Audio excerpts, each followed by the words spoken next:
It's 6 o'clock on Thursday, the 7th of November 2019. Good evening and thank you for tuning into the English edition of Ora News. My name is Alexandra, bringing you the only daily update of the local Albanian news translated into English.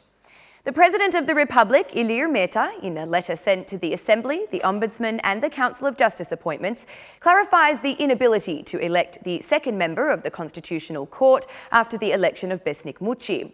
According to the legal arguments put forward by the head of state, the Assembly must first elect its candidate and then it is up to the Presidency to elect the second member. The clarification by the head of state said that he has fulfilled, without any delay, the constitutional obligation for the election of the first member, Besnik Muci, who has currently started exercising office in the role of judge of the Constitutional Court of the Republic of Albania. Therefore, says the President, with the Assembly elected member, he will fill the vacancy left by Altina Georgiai.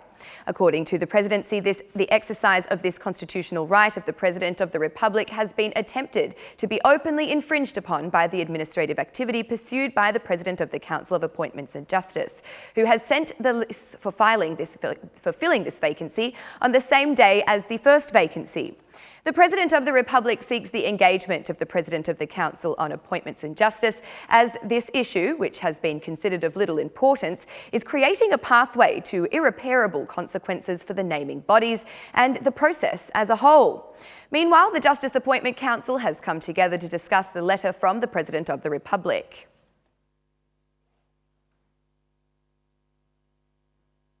The Italian Prime Minister has been engaged in the operation to free 11-year-old Alvin Boresha from the Al-Hol camp.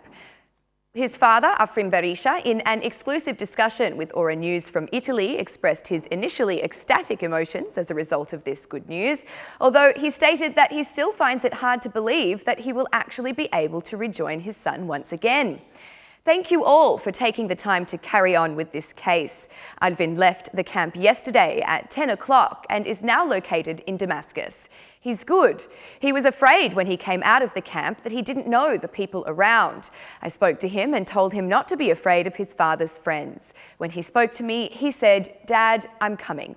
The Red Cross doctor confirmed his arrival with me when he arrived in Damascus. He travelled 12 or 13 hours by car, said Alvin's father. For Alvin's departure from the camp, his father says he was assisted by the Red Cross in Milan and the Albanian authorities. I'm being informed by the Red Cross, the Albanian Minister of Interior, the Ambassador and the President, Albanian documents are needed, which the Roman Embassy are taking care of. These Italians have been there for 15 days dealing with this work, said Mr. Boresha. It was precisely the father who, through an investigative show, discovered where his son was. 5 years ago, little Alvin was abducted by his mother, who joined ISIS fighters and was subsequently killed, leaving Alvin alone. I've been searching for him for 5 years. By paying money, I found out where he was, but I was unable to get him from the camp because they in Syria did not allow it. He went to the camp after he was wounded. I've been there 2 times myself, said Alvini's father. Even the Albanian Prime Minister, Edi Rama, announced Alvin's rescue, posting a photo of the 11-year-old with the Albanian Interior Minister, Sandor Leshaj.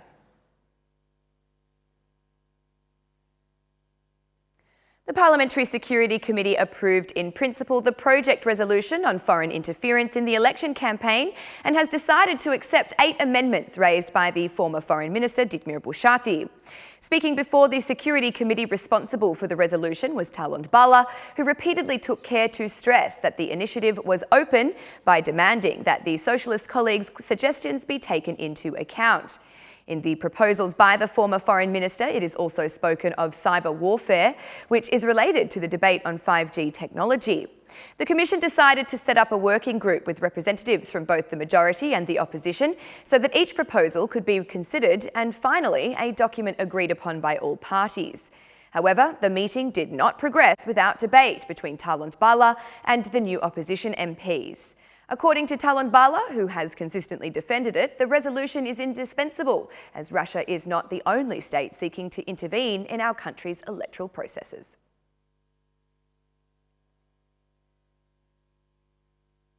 The European integration of the Western Balkans is the only guarantee for the development of the region. In his final speech in the role of Enlargement Commissioner, Johannes Hahn today expressed regret over the vacuum created by the failure to open negotiations with Albania and North Macedonia. According to him, it is a strategic mistake to treat countries as Europe's periphery when they are really part of it. Our credibility has been seriously damaged. We guaranteed that with the fulfilment of the conditions, we will start negotiations. We did not keep that promise, and I hope this decision will be revised to avoid the creation of dangerous vacuums, said Hahn to lawmakers. For the European official, the scepticism of certain countries over the yet-to-be-implemented reforms in Tirana and Skopje is not justifiable. The green light for the two capitals would be a signal to take the next step to confirm satisfaction with the work done so far, said Hahn. Speaking with the same level of anger was also the Latvian MEP, Sandra Kalniete, who said she felt personally ashamed of the October summit decision. If we disappoint at the other summit for the hopes of these countries, it would be disastrous for us, said Kalniete. After leaving the Enlargement and Neighbourhood Ministries, the Austrian official Hahn is tasked with budget cases in the new composition of the European Commission.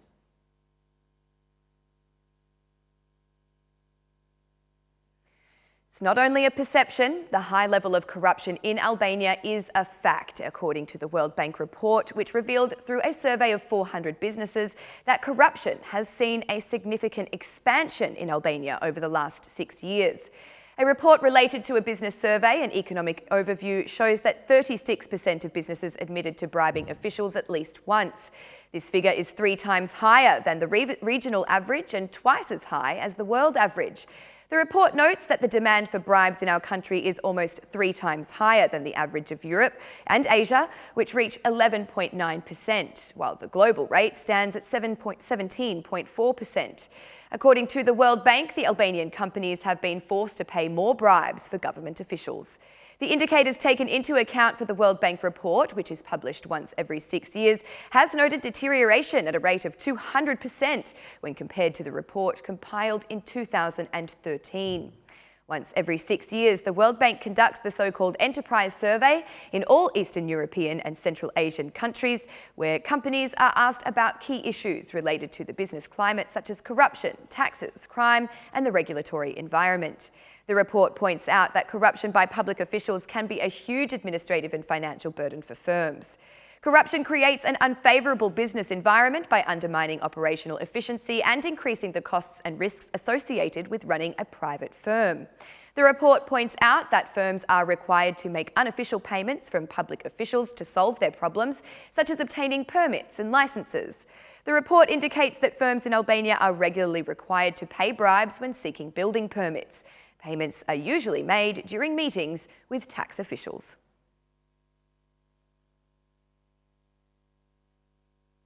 At a time when the climate of doing business in Albania is considered unfavourable and problematic by all reports from international institutions, the municipality of Kukës has taken a drowning decision for a business that has been operating in the poor northeast region for years. The mining company operating in the Kalimashi area has been fined $52 million on the grounds that it operates on municipal fund holdings without transferring the company. But on the other hand, it has been learned that the concessionaire has long submitted the request to the municipality and the Ministry of Environment to take over the forest fund for the area defined in the contract. This is one of the highest fines ever imposed on a business operating in our country. The company has appealed the fine to the court and has filed a lawsuit against the municipality of Kukës, which has been run by Safet Gjitsi since June 30. The mayor of Kukës announced the extreme measure and the fine that seems more of a drowning for the company, which has been operating for 35 years with a concession for work in the Kalimash mine. Suspending the company, on the other hand, has economic costs for the dozens of former employees.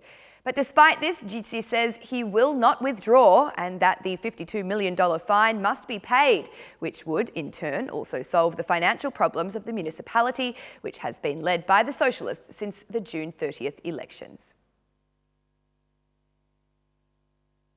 And that's the news across the country today.